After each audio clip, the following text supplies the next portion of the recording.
साथ गगन इस वक्त बड़ी खबर का रुख करेंगे। ब्रेकिंग न्यूज है जोधपुर से। जोधपुर एएनआई की टीम मीडिया कर्मी बरकत के घर पहुंची। एएनआई को जो कुछ इनपुट मिले एजेंसी और रातानाडा थाना पुलिस पहुंची बरकत के घर और मीडिया से बातचीत में बरकत ने बताया नहीं था एजेंसियों के बीच में तालमेल। पिछले दिनों आतंकियों के द्वारा दी गई थी बरकत को धमकी, वहीं पर बरकत के द्वारा पीएफआई पर इनपुट उपलब्ध कराया गया था। सुरक्षा एजेंसियों को इनपुट उपलब्ध कराया गया था। अरुण हर्ष हमारे साथ जुड़ चुके हैं। अरुण, क्या जानकारी? बिल्कुल गगन, मैं बताना चाहूँगा जिस तरह से एजेंसियों ने आज सुबह बरकत के घर आए थे। बरकत हमारे साथ है। सबसे पहले जी न्यूज़ पर हम उनका इंटरव्यू दिखा रहे हैं। बरकत भाई, किस तरह से आप लोगों को सुबह एएनआई के जो आईपीएस अधिकारी वगैरह आए थे, क्या पूछताछ हुई थी और क्या मामला था पूरा?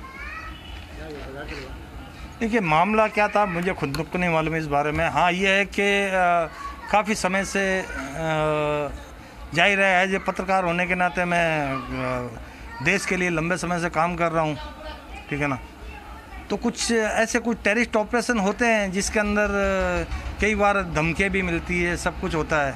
तो वैसा कुछ मामला था। इनको भी लगा कि भाई मैं कौन हूँ, मैं बार एक्टिवेट भी हूँ मैं, ठीक है ना, क्या है। तो सीधा उनको बता दिया कि भाई जैसे आप वर्दी पहन के काम करते हैं, मैं मेरी बिना वर्दी काम कर रहा हूँ। आप A+ के एजेंट है और आपकी सूचनाओं पे कई आतंकवादियों को भी निपटाया गया है, लेकिन अरे पीएफआई को लेकर जो आपने इनपुट मिले और धमकी मिली है, उसको लेकर क्या जानकारी? नहीं, धमकी मुझे जो है वो एक टेररिस्ट की तरफ से मिली है, ठीक है ना। पीएफआई से संबंधित ऐसा कुछ जाहिर है कि पीएफआई को मैं पिछले लंबे समय से देख रहा हूँ। एक संगठन है, अपना काम कर रहा है। कभी गलत एक्टिविटी के अंदर वो पाया जाता है तो कानून अपना काम कर रहा है ना, ये अपना काम करेगी। अगर इसको और रहा सवाल मेरे अपने का, मैं एक पत्रकार होने के नाते मैं अपना काम आगे भी किया और करता रहूँगा।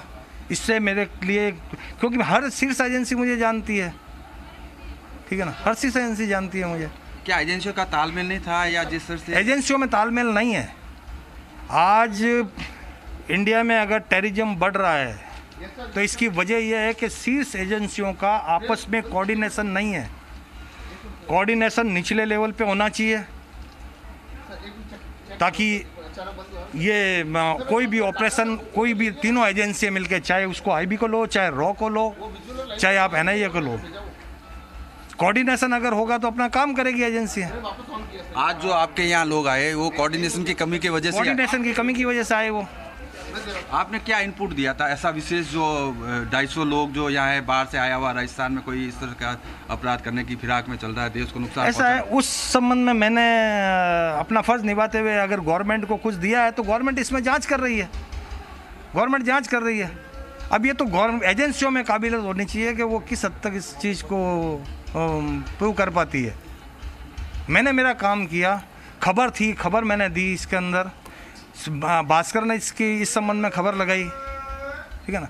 और एक जर्नलिस्ट होने के नाते जाहिर है कि मेरे संबंध बाहर भी होंगे और इंडिया में भी होंगे। जो धमकी दी जब गई है एक इंटरनेशनल, धमकी में क्या कहा गया था, पूछिए जरा। टेररिस्ट अपना काम करता है तो हर जर्नलिस्ट की उसके ऊपर नजर रहती है।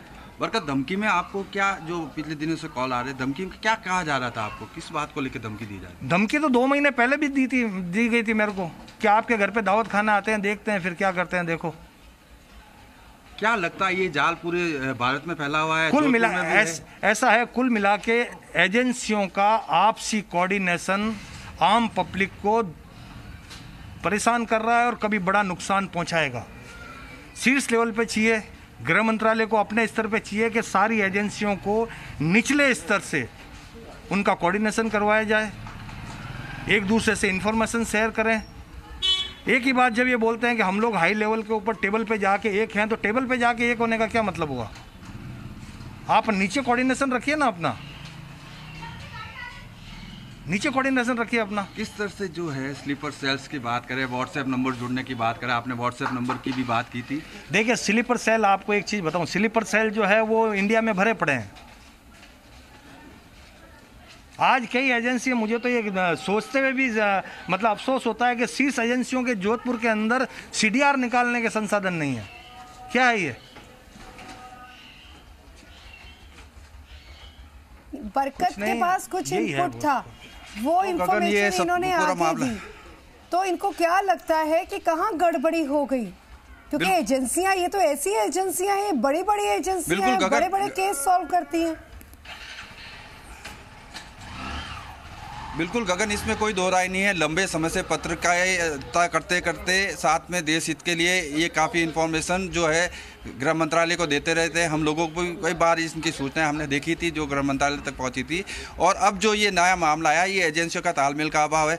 जिस तरह से आज ये धमकी की बात को लेकर आए थे, 2 IPS अधिकारी आए थे, कौन कौन थे? करीब ये लोग 7 से 8 लोग थे, NIA के, ठीक है ना। क्या कह रहे थे आपको? क्यों, मतलब आप जैसे जो आप लगातार देश सेवा में, आपने कई जो ऑपरेशंस किए हैं एजेंसियों के साथ मिलकर। मैं कुछ नहीं कहूँगा। देखिए अरुण जी, मैं ये कहूँगा कि आप एजेंसियों का आपसी कोऑर्डिनेशन नहीं होना किसी दिन देश को बहुत बड़ा नुकसान पहुँचाएगा। बहुत बड़ा सवाल है, स्लीपर सेल्स की बहुत बड़ा इल्जाम है की बात करें केंद्रीय एजेंसियों पर बरकत का। कोऑर्डिनेशन नहीं है। आप जिस लेवल के ऊपर देश चल रहा है आज, लश्कर तैयबा, अल-कायदा जैसे लोग, जैसे संगठन इंडिया के अंदर एक्टिवेट है, तो कहाँ उसके आगे PFI टिकता है जी? कहाँ टिकता है PFI? अरुण, आप अपनी बातचीत जारी रखिएगा। मैं एक ही चीज कहूंगा तो मर्द को जरूर पहुंचाइएगा।